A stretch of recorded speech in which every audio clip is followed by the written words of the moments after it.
అందరికీ నమస్కారం. నిన్న కానూరు గ్రామంలో తాడిగడప మున్సిపాలిటీలో పలు అభివృద్ధి కార్యక్రమాల్లో ప్రారంభోత్సవాలకి కార్యక్రమానికి విచ్చేసి మా శాసనసభ్యులు గౌరవనీయులు బోడే ప్రసాద్ గారు ఆయన చేసినటువంటి అభివృద్ధి పనులు ఓపెన్ చేసుకుంటూ నిన్న కార్యక్రమం నిర్వహించడం జరిగింది. మేము ఈ చేసినటువంటి ఈ రోడ్లకి అభివృద్ధికి మేము పూర్తి స్థాయిలో స్వాగతిస్తూ ఉన్నాం.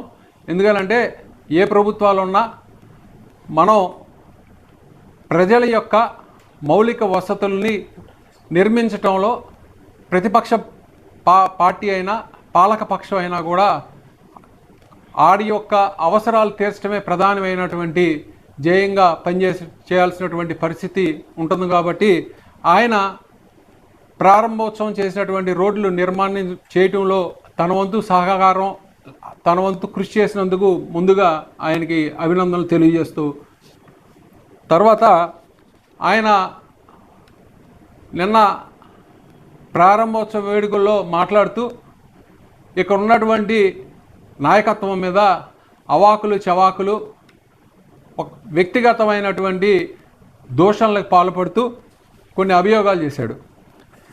అవి ఏంటంటే, ఒకటి,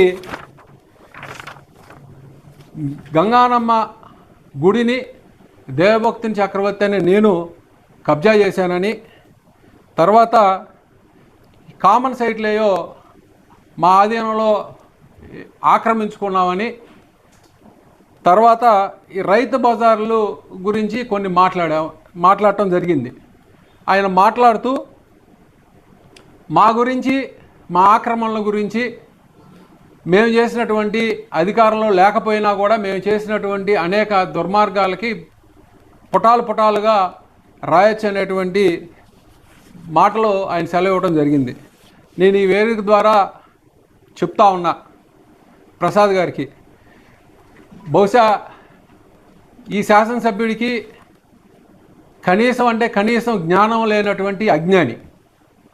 మరి వీడికి ఎవడ చెబుతాడో, ఎవడ డైరెక్షన్ ఇస్తాడో, ఏమి చేస్తాడో ఈ మూర్ఖుడిని ఆ భగవంతుడే మార్చాలని, ఆ భగవంతుడు వాడికి మంచి బుద్ధి ప్రసాదించాలని కోరుకుంటా ఉన్నా. ఎందుకు ఈ మాటలు అనాల్సి వస్తూ ఉందంటే, అతగాడికి ఏమీ తెలీదు, నిశాని, తెలుసుకుంటానికి ప్రయత్నం చేయడు, అజ్ఞాని, ఫ్యూడలిస్టిక్ మెంటాలిటీ తత్వం ఉన్నటువంటి నియంత్రణ ధోరణిలో నడిచేటువంటి ఇతను ఎవరి మీద పడితే అతను, ఎందుకంటే ఇతగాడు అన్ని కబ్జాలు చేసేదే, వీడి జీవితమే ఒక కబ్జా, వీడు ఒక ఫేక్, వీడి ఏడుపు ఒక ఫేక్. ప్రతి సందర్భంలోనూ కూడా ప్రజల్ని మోసం చేయటమే ధ్యేయంగా పెట్టుకున్నటువంటి ఫేక్ ఎమ్మెల్యే ఎవరు ఉన్నారని 175లో మొట్టమొదటి స్థానం చెందింది బోడే ప్రసాద్కి. ఈ మాటలన్నిటికీ నేను కట్టుబడి ఉన్నా. ఎందుకు చెప్తా ఉన్నానంటే, ఇతగాడు అభియోగం చేసినటువంటి గంగానమ్మ గుడి అదేదో పబ్లిక్ ఆస్తి అయినట్టు, మేమేదో కబ్జా చేసామని అవన్నీ అభియోగాలు చేశాడు. నీకే చెప్తున్నా ఎమ్మెల్యే, బుద్ధి తెచ్చుకో, నేర్చుకో. నీకు తెలీదు, చెబితే వినవు, మేమేదన్నా చెప్తే ఏడుస్తావు. నీ బతుకంతా ఏడిపే. అంతగా తప్పి అసలు నేను నేర్చుకుందాము ఇది ఉందా లేదా కనీస జ్ఞానం ఉండదు. నువ్వు అందరి భూములు తినేస్తావు, అందరి భూములు కబ్జాలు చేస్తావు. నువ్వు కబ్జాలు చేస్తా, ప్రతివాడు అలాగే కబ్జా చేస్తాడనేటువంటి ఆలోచనలో ఉన్నటువంటి దౌర్భాగ్య ఎమ్మెల్యేవి నువ్వు. ఎందుకు చెప్తానంటే, ఈ దస్తావేజీ 1960లో మా తాతగారులు వాళ్ళు కొన్నటువంటి విషయాలు. ఇప్పుడు నేను తయారు చేశానా, ఇది 161 సర్వే నెంబర్లో ఉన్నటువంటి పరిస్థితి. ఇదిగోండి, రా ఒక చర్చా వేదిక పెట్టుకో, ఇవన్నీ ఉన్నాయో లేవో. ఈ తర్వాత 2005లో అది మాకు మిగిలినటువంటి వ్యవస్థ. పూర్వం గంగానమ్మ జాతరలు చేసేవాళ్ళు. వర్షపాత నమోదులు తక్కువగా ఉన్నప్పుడు గ్రామాల్లో గంగానమ్మ జాతరలు చేస్తే వర్షం ఎక్కువ పడుద్ది అనేటువంటి ఆలోచనతో ఆ రోజు గంగానమ్మ జాతరలు చేసేటువంటి పరిస్థితి. ప్రతి గ్రామంలోనూ గంగానమ్మ గుళ్ళు ఉంటాయి. అలాగే ఆ విగ్రహాలు దొరికితే తీసుకొచ్చి మా సొంత భూమిలో మేము నెలకొల్పడం, మా తాత నెలకొల్పడం జరిగింది. అది 1950లు 1960లు ఆ కాలంలో, 1950ల కాలంలో. అప్పుడు ఇదో నిర్మాణం చేశారు, పై స్లాబ్ వేసి. ఇది మా సొంత నిధులతో మా తాతగారికి నిర్మించినటువంటి పరిస్థితి. నువ్వు వేసావా? మీ తాత వేసాడా? మీ బాబు వేసాడా? ఇది మా ఆస్తి. మా ఆస్తిలో మేము నిర్మాణం చేసి ప్రజల సౌకర్యార్థం ప్రజల కోసం పెట్టాం. మా సొంత ఆస్తి. 1974లో మా నాయనమ్మ గారు చనిపోతే ఆమె జ్ఞాపకార్థం ఇక్కడ సమాధి కట్టుకోవడం జరిగింది.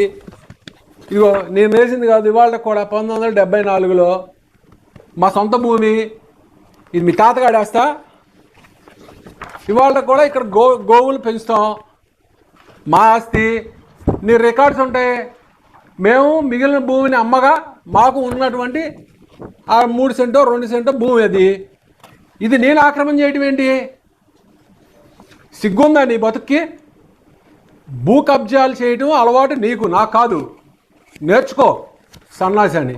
చూడు, ఇవన్నీ మా గోశాల. మా నాయనమ్మ గారు ఏర్పాటు చేసినటువంటి సమాధులు 1974లో నిర్మించినటువంటి పరిస్థితి. నువ్వు ఇంకా అప్పటికి నిక్కర్లో చెడ్డీలు కూడా వేసుకుని ఉండవు. భూ కబ్జాలు అంటే ఏమంటే చెప్తా నేను. నువ్వు రాంప్రియ థియేటర్ పక్కన నూతనంగా ఎకరం భూమిలో నువ్వు కట్టావే, అన్నే శ్రీవాణి దగ్గర డెవలప్మెంట్ తీసుకున్నావే, ఇది కబ్జా. ఇది తప్పు. ఒక శాసనసభ్యుడు అయి ఉండి సిగ్గు శరం లేకుండా ప్రజల్ని మోసం చేయడానికి ఒడిగట్టినటువంటి వెధవ నువ్వు. నీ వెధవతనాన్ని అందరి మీద రుద్దుతావేంటి? అది ఎవరిది? ఇవాళ కూడా 172/2019 ఈ కేసు నెంబర్లో కొడితే ఇవాళ కూడా కేసు ఇంకా డిస్పోజ్ అవ్వాలా. దీని వాయిదా ఎప్పుడు? 27వ తారీఖు 2026లో ఉంది. నువ్వు నిర్మించినటువంటి అపార్ట్మెంటు టైటిల్ డీడ్ ప్రాబ్లం ఉంది. ఆ టైటిల్ డీడ్ ప్రాబ్లం వలన కోర్టుకి ఎక్కారు. నువ్వు ఇంజక్షన్ ఆర్డర్ మీద నువ్వు నిర్మాణాలు చేపట్టావు. నువ్వు డిస్పోజ్ చేసావు కేసు రేపొద్దున వెలగా బెనర్జీ తరపున కనుక వస్తే కొనుక్కున్నటువంటి ఈ టెనెంట్స్ అందరూ ఏమవుతారు? నువ్వు వాళ్ళకి డబ్బులు తిరిగి చెల్లిస్తావా?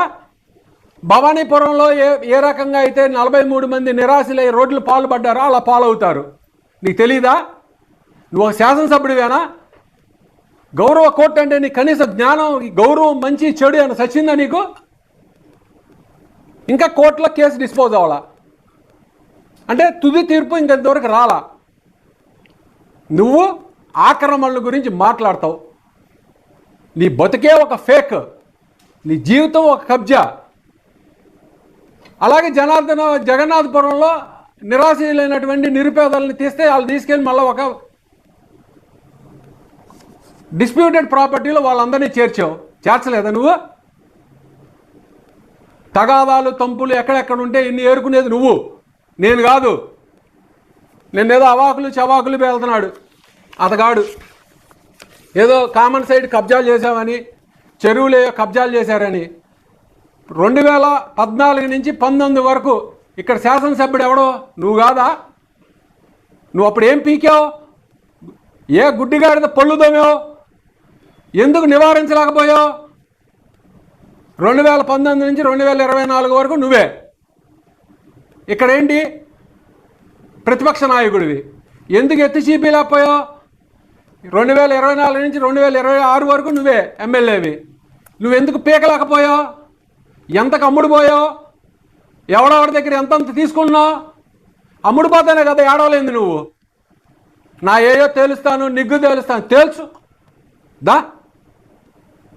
తేల్చు. నా ఆధీనంలో ఏ కామన్ సైట్లు ఉన్నాయని తేల్చు. నాది కాదు రాయాల్సింది. ఇట్లాంటి పుంకాలు ఉన్నాయి. నీ బతికే ఒక ఫేక్. ఆవిడ్ని సత్యవాణి గారిని ఆవిడ దగ్గర ఉన్న ఒక డెవలప్మెంట్ అగ్రిమెంట్ తీసుకుని ఎకరం కబ్జా, ఎకరం దీని టైటిల్ డీడ్ మీద వాళ్ళకి పోరాటం జరుగుతుంది. తుది తీర్పు లోబడి ఉండాల్సింది పోయి తుది తీర్పు రాకుండానే నువ్వు టెనెంట్స్ని ఎవరెవరైతే కొనుక్కున్నారో వాళ్ళందరినీ మోసం చేయడానికి ఒడిగట్టావు. నీ డబ్బు వస్తుందంటే ఏ గడ్డి అని తినడానికి సిద్ధం. నేను కాదు, నేను ఎప్పుడు తినను, ఏ కబ్జా కూడా చేయలే. నువ్వేదో పీకుతావు నాకు పీకు. దేనికి? నీకు ఎవడో చెప్పాడు కదా, నీకు ఎవడో సలహాదారులు చెబుతున్నారు కదా, అది చేసేసారు ఇచ్చేసారు, నీ ఏం పీకాలనుకున్నావు పీకు. మేము సిద్ధం. రా, బహిరంగ చర్చకైనా సిద్ధమే, లేకపోతే డిబేట్కైనా సిద్ధమే. అవాకులు చవాకులు పేలావంటే ఇంకెప్పుడు మర్యాద ఉండదు. నీ బతుకంటావు, నీ అవినీతి భాగవతం అంతా ఓడదీస్తాను అనుకున్నావు. నేను పీవీఆర్ ఎలైట్ దగ్గర ఏదో ఓపెన్ చేస్తా, ఆయన అక్కడ ఉన్నటువంటి తుమ్మల కాంట్రాక్టర్ పేరేంటి, బిల్డర్ పేరు వంశీ గారు, ఆయన అదే రోజు పొద్దున్నే వెళ్ళి మా సోదరుడు సమానుడైన దేవినేని అవినాష్ గారితో బ్రోచర్లు ఓపెన్ చేయించుకొచ్చాడు. మళ్ళీ అదే వ్యక్తి సాయంకాలం వచ్చి ఈయన డబ్బా కొడుతున్నాడు. కొట్టుకో, తప్పులేదు. అతగాడు మాట్లాడతాడు, వాళ్ళతో మాట్లాడిస్తాడు. పెయిడ్ ఆర్టిస్టులు అనమాట వీళ్ళందరూ. గత ప్రభుత్వంలో సొంత నిధులతో మేము రోడ్లు నిర్మాణం చేసుకుంటే కూడా చేయనివ్వలేదు అంటున్నాడు. ఏ వంశీ, నీ గుర్తులేదా అంట? ఇదే శారద గారు మా పార్టీలో కొనసాగినంతకాలం నువ్వేమేం చేపించుకున్నావు గుర్తులేదా నీకు? ఆయన అత్యంత మంచివాడు కాబట్టే తెలుగుదేశం పార్టీ వాళ్ళు ఆయన ఏరి కోరి తీసుకెళ్ళి పెట్టుకున్నారు. మంత్రి పదవి ఇచ్చి గౌరవంగా నెత్తిమే పెట్టుకున్నారు. అది తెలియట్లేదు మీకు? అంటే మీ నాయకుడు వెధవా అని అడుగుతున్నా. శారద గారు అవినీతి పరుడైతే మీ నాయకుడు కూడా అవినీతి పరుడై తీసుకున్నాడు అతన్నే. ఇంతకన్నా హేయనీయంగా సిగ్గుమాలితనం, నీచమైనటువంటి మాటలు భాషలు మార్చుకో, ఇప్పటికైనా బాగుపడుతుంది. ఇంకోటి ఏదో మాట్లాడాడు, రైతు బజార్ అంట. రైతు బజార్ ఎవరు నిర్వహించాలి? నువ్వు దళారీ వ్యవస్థని నడుపుతున్నావు. Yes, I stand to it. నువ్వు ఒక దళారీవి. నువ్వెవడో నడుపుతానికి. ఏఎంసీ అగ్రికల్చర్ మార్కెట్ డిపార్ట్మెంటు అర్హులైనటువంటి రైతులకు కార్డులు ఇచ్చి రైతు బజార్లు నడపాలి. నువ్వెవడో నడుపుతున్నావు. ఈ టమాటాలు, వంకాయలు, బెండకాయల మీద కూడా 4 రూపాయలు కమిషన్ తీసుకునే దౌర్భాగ్య ఎమ్మెల్యేవి నువ్వు. ఇంకా ఉచ్చం నీచం సిగ్గు శరం ఏమీ లేదు నీకు. నీ బతుకంతా అవినీతే. మళ్ళీ పైపెచ్చ నీతి కౌరులు, నీతి వాక్యాలు ఎదుటాల మీద బుర్ర చెబుతావు. అంటే గుడ్డగాడిచి మొహం మీద వేస్తే వాళ్ళే కడుక్కుంటారు. సిగ్గుండాలి, జన్మెత్తావు. కనికపాడు మార్కెట్ యార్డ్ ఎవరు నిర్వహిస్తున్నారు? నీ అసెంబ్లీ సెగ్మెంట్లో లేదా? ఉయ్యూరులో ఎవరు నిర్వహిస్తున్నారు? తూర్పు నియోజకవర్గంలో ఎవరు నిర్వహిస్తున్నారు? పశ్చిమ నియోజకవర్గంలో ఎవరు నిర్వహిస్తున్నారు? పెనలూరు మున్సిపాలిటీలోనే ఎందుకని దళారులు వీళ్ళు నిర్వహిస్తున్నారు? ప్రభుత్వ ఆస్తుల్లో మీరు నిర్వహించడం ఏంటి? అది మా ప్రశ్న. మేము రైతు బజార్లు నెలకొల్పాలని చెప్తున్నాం. మీరు కాదు నిర్వహించాల్సింది. దానికి ఒక డిపార్ట్మెంట్ ఉంది, అగ్రికల్చర్ మార్కెట్ డిపార్ట్మెంట్. నువ్వు మగాడు అయితే, నువ్వు నిస్వార్థపరుడు అయితే, నీకు సిగ్గు శరం ఉంటే ఏఎంసీకి అప్పచెప్పండి. అవన్నీ అప్పచెప్ప ఏఎంసీకి. నువ్వెవడో, నీ దళారులు ఎవరో. మళ్ళా చెప్తున్నా, గుర్తుపెట్టుకో. ఎవడెవడైతే, ఏ అధికారి అయితే ఈ ప్రైవేట్ దందాలను ప్రోత్సహించి ప్రైవేట్ వ్యక్తులు దండుకున్నారో వీళ్ళందరి దగ్గర రేపు డిజిటల్ బుక్లో రాయడం జరిగింది. రేపు రాగానే మీ అందరి మీద చట్టపరమైనటువంటి చర్యలు తీసుకుంటాం. ఖాయం. దానికన్నిటికీ సిద్ధపడే ఉండండి. రేపు జగన్మోహన్ రెడ్డి రావడం ఖాయం. మీరు ఎవరెవరైతే ఇక్కడ రైతు బజార్లో అక్రమాలకి మీరు పాల్పడ్డారో, అక్రమ దందా చేస్తున్నారో, మీరు 4 రూపాయలు 3 రూపాయలు రైతు బజార్ల కన్నా హెచ్చు రేట్లకు అమ్ముకుని డబ్బంతా మీరు దండుకుంటున్నారో వీళ్ళందరి దగ్గర తిరిగి ప్రభుత్వానికి చెల్లింపచేసేటువంటి విధానంలో మేము వైఎస్ఆర్ కాంగ్రెస్ పార్టీ తరఫున ఖచ్చితంగా తీసుకుంటాం. అది నిజాయితీ అంటే. నీలాగా స్వార్థపు మాటలు మాట్లాడటం మాకు రాదు, మీలాగా ఫేక్ మాటలు మాట్లాడడం రాదు, ఫేక్ ఏడుపులు అంతకన్నా రావు. నీ బతుకంతా ఫేకే. అందుకని ఒళ్ళు దగ్గర పెట్టుకుని అభివృద్ధి కార్యక్రమాల మీద, అభివృద్ధి మీద దృష్టి సారించి నీ పనులు నువ్వు చేసుకో.